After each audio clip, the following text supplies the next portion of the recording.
primero a Mundo Bebé. Gracias por invitarme. Un placer. Las recomendaciones, ¿no?, acerca del consumo de sal que muchas veces uno abusa y después trae complicaciones. Así es. Bueno, el consumo de la sal, digamos que en general la dieta que nosotros estamos acostumbrados a consumir tiene un contenido de sal que es lo que ya de por sí, ¿cierto? Cuando en la crianza, en el hogar, en la familia, digamos, es como que el consumo está deliberado, digamos. Hay situaciones, algunas enfermedades como la hipertensión arterial, la diabetes y otras, en que el consumo de la sal tiene que ser vigilado, o más bien dicho, disminuido, y hasta algunas veces realmente retirado de la dieta. Es importante tomar en cuenta, por ahí existen muchas fórmulas, como recién conversamos, variantes o reemplazantes de la dieta con todas estas cuestiones dietéticas y compuestos que por ahí te venden, que la gente mucho no sabe y se las ofrecen por el marketing, qué sé yo, que tienen. Lo importante es saber que cuando un paciente es hipertenso o tiene algún problema relacionado con hipertensión arterial o alguna situación similar como la diabetes o otras enfermedades, el consumo tiene que ser cada vez menos, ¿sí? Una alternativa buena, positiva, que se recomienda son las sales de potasio por ahí, que se consiguen en las dietéticas, en los súper. Pero siempre esto tiene que ser supervisado por un nutricionista y un médico clínico, un cardiólogo, un nefrólogo, porque a veces hay situaciones o enfermedades comórbidas, a veces, que tampoco podés consumir eso. Claro. Entonces tiene que ser todo vigilado y controlado, como te digo, con un profesional, ya sea un médico o un nutricionista, ¿sí? Es importante también, digamos, de a poco tener en cuenta que no solamente la sal está en la sal que nosotros compramos para condimentar la comida. Por ahí algunas comidas que vienen muy elaboradas hoy por hoy, como los fritos, las frituras que venden en bolsita, o los fiambres, o los embutidos, muchas cosas tienen mucha sal. Las salchichas, que por ahí los chicos comen mucho en los panchos, las hamburguesas, tienen todo en absoluto tiene agregado de sal. Entonces, bueno, que por ahí tomemos un poco de conciencia que ya de chicos, por ahí los niños no solamente están consumiendo cosas muy ricas en grasa, que pueden predisponer a obesidad y otras situaciones, sino también el consumo de sal.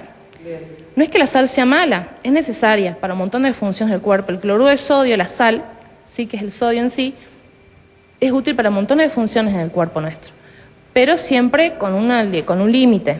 Todo en exceso hace mal, lo que sea. Bien. Así que en general, digamos, la recomendación es mermar el consumo de sal y ver las opciones que hay. Siempre hay alguna otra alternativa. Por supuesto, siempre con respaldo de un médico y de un nutricionista. Bien. Esto es, si yo tengo alguna enfermedad, por supuesto el médico me va a indicar o me va a derivar a un especialista para que pueda disminuir la sal y poder manejarlo. Si yo en mi casa decido, bueno, no, escuché que no está tan bueno consumir tanta sal y la quiero disminuir o sacarla, ¿está bien eso? Por eso te decía recién, es de por sí la conciencia que había que generar es esta, ¿no? El que el consumo de sal en exceso es nocivo. Bien. Ahora, no todas las personas somos iguales en las edades y por ahí en las enfermedades. No es lo mismo un hipertenso que una persona que no lo es, ¿sí? O un diabético que además es hipertenso, que además tiene otras enfermedades, que otro que quizás no lo es. Siempre es bueno cuando uno tiene una de estas enfermedades importantes, las que estamos hablando como la hipertensión o la diabetes, tener un control clínico. Entonces, siempre hablar de este tema, porque la alimentación es un pilar muy importante, ¿sí? En las enfermedades estas que estamos conversando, como cualquier otra situación de alguna enfermedad. Es muy importante también. Entonces, si tenemos alguna duda, siempre plantearla al médico. Hay situaciones en las que solo el médico le va a decir al paciente o le va a indicar cuándo dejar de consumir sal o cuándo mermar el consumo de la sal cuando realmente sus cifras de presión o de tensión arterial sean difíciles de controlar. Porque muchas veces pueden estar muy bien medicados, tomando 1, 2 o 3 remedios, pero si no lo acompañan con la dieta o por ahí con una buena actividad física, va a ser como en vano, entonces el control no se va a reflejar, digamos. Entonces no va a haber, digamos, una buena respuesta a lo que sea el tratamiento. Bien. ¿Y el consumo de sal está relacionado con nuestra salud renal? Sí. En general, digamos que la salud renal es algo de lo que muy poca gente habla, ¿sí? En atención primaria de salud, que es APS, existen programas en Argentina donde se está haciendo detección precoz de enfermedad renal, que va muy enfocada al grupo de pacientes o de gente que padece enfermedades de estas que estamos conversando, como la diabetes y la hipertensión, que son como las más grandes. Sí. Pero hay muchas otras entidades que predisponen las enfermedades renales y que necesitan por lo menos tener un par de visitas o controles con un nefrólogo. Son, por ejemplo, las enfermedades autoinmunes como el lupus, enfermedades o los pacientes que tienen litiasis, piedritas en los riñones, como le llaman los cálculos, gente que podría hacer muchas infecciones urinarias, que tiene alguna malformación, alguna alteración anatómica en la vía urinaria, entonces ya tienen, con el paso del tiempo, algún toque, como le decimos nosotros, renal, que cuando el clínico lo ve, a lo mejor no indaga mucho más en eso, pero hay gente que por ahí ya, como se está hablando mucho de esto, lo que es salud renal, mucha gente los deriva. Consumo de sal, así que presta mucha atención porque también vienen las fiestas y uno se excede en todos los sentidos. Mira, con el tema de las infecciones urinarias, en embarazadas como mucho más predispuestas y los obstetras siempre hacen mucho hincapié en esto, ¿no? Pero en general afecta a niños, adultos, a embarazadas, hombres, mujeres. Digamos que la infección urinaria es como todas las infecciones, digamos, no es que todo el mundo se pueda agarrar, sino que siempre hay una población predispuesta, ¿sí? Conversando de lo que es el tema de por ahí la prevalencia que hay en las pacientes embarazadas o en los niños, existe, es verdad, un aumento en cuanto a las embarazadas, porque básicamente el organismo de la mujer todo cambia durante el embarazo, ¿sí? Todo es como que va modificándose en su anatomía, en su fisiología para adaptarse al proceso de lo que es los 9 meses de embarazo. A nivel del aparato renal lo que sucede es que se van dilatando los uréteres y se van agrandando los riñones, porque básicamente lo que hay es una modificación del manejo de volúmenes, porque empieza a haber líquido amniótico, porque tenemos que hacer el metabolismo, no solo nuestro, sino del bebé, hasta que sus propios riñoncitos empiezan a funcionar. Entonces como que todo se va hipertrofiando fisiológicamente para afrontar esa situación. Entonces, ¿qué pasa? La mamá embarazada está como más predispuesta a esto, ¿sí? Siempre las infecciones urinarias. Entonces, al control, digamos, del ginecológico o obstétrico que tiene, siempre el obstetra le va a saber indicar o le va a saber señalar cuáles son los signos de alarma. Por ahí el ardor al orinar, la urgencia miccional, que es cuando quiero ir a cada ratito al baño, o por ahí fiebre o molestias así puntadas en la zona pélvica baja. Son como los signos que le van a saber decir. La importancia de las infecciones urinarias durante el embarazo es que por ahí predisponen a una situación que se llama amenaza de parto prematuro, cuando el embarazo está instalado, sino amenaza de aborto cuando el embarazo es muy pronto, ¿sí? Es importante que siempre ante los síntomas el obstetra le solicite un sedimento de orina, un urocultivo. Previamente, si ya tenía historias de infecciones urinarias, de no estar embarazado o en los embarazos anteriores, también es una persona, una paciente, que necesita tener controles más seguidos que a lo mejor alguien que no lo hizo o otra embarazada que no tuvo infecciones urinarias. Pero es muy importante.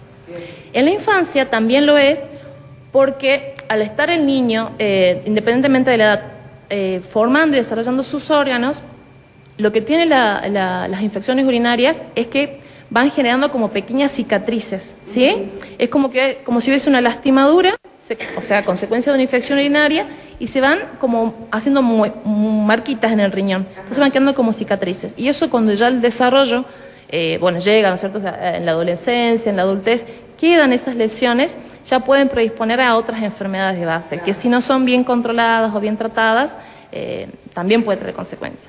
Es también importante en los niños estudiar toda esta cuestión de los reflujos vesicoureterales o malformaciones anatómicas de la vía urinaria, porque muchos son posibles de corrección quirúrgica.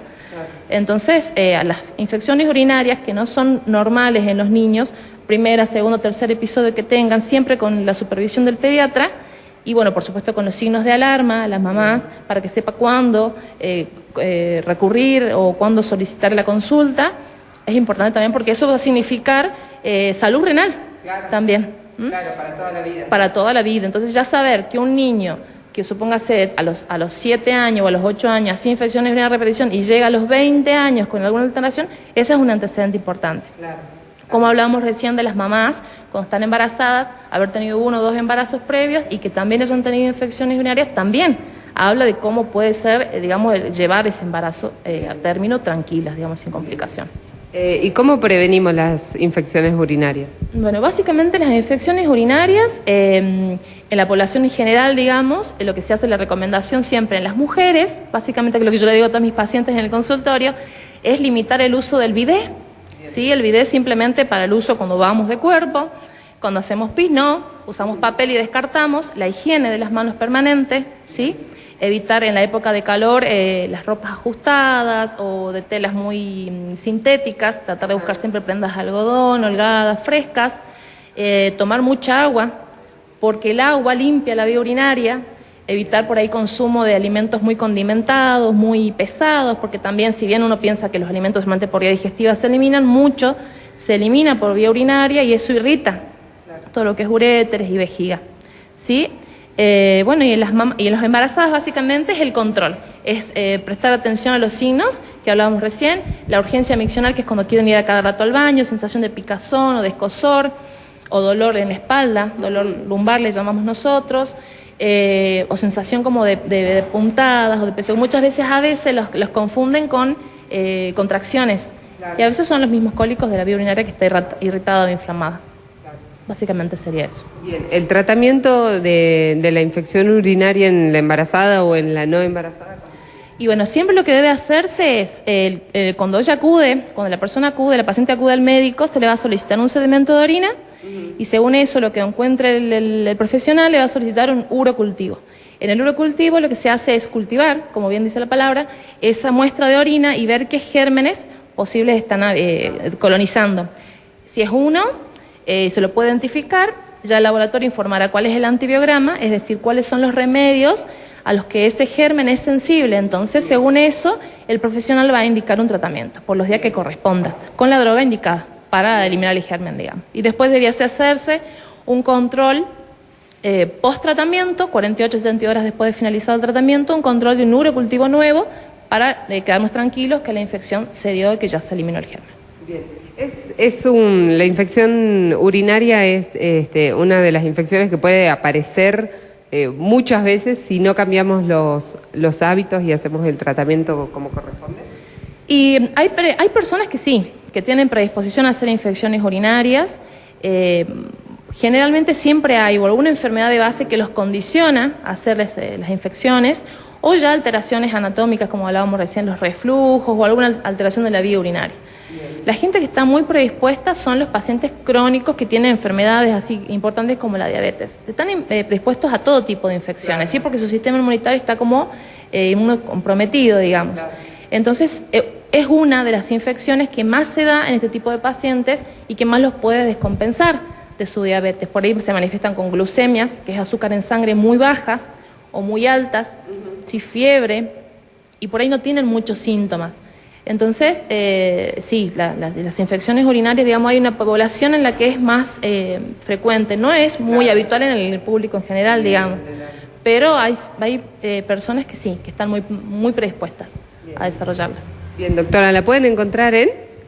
Me pueden ver en Balcarce 145, ahí estoy todos los días, de lunes a viernes, de 12 a 17 horas.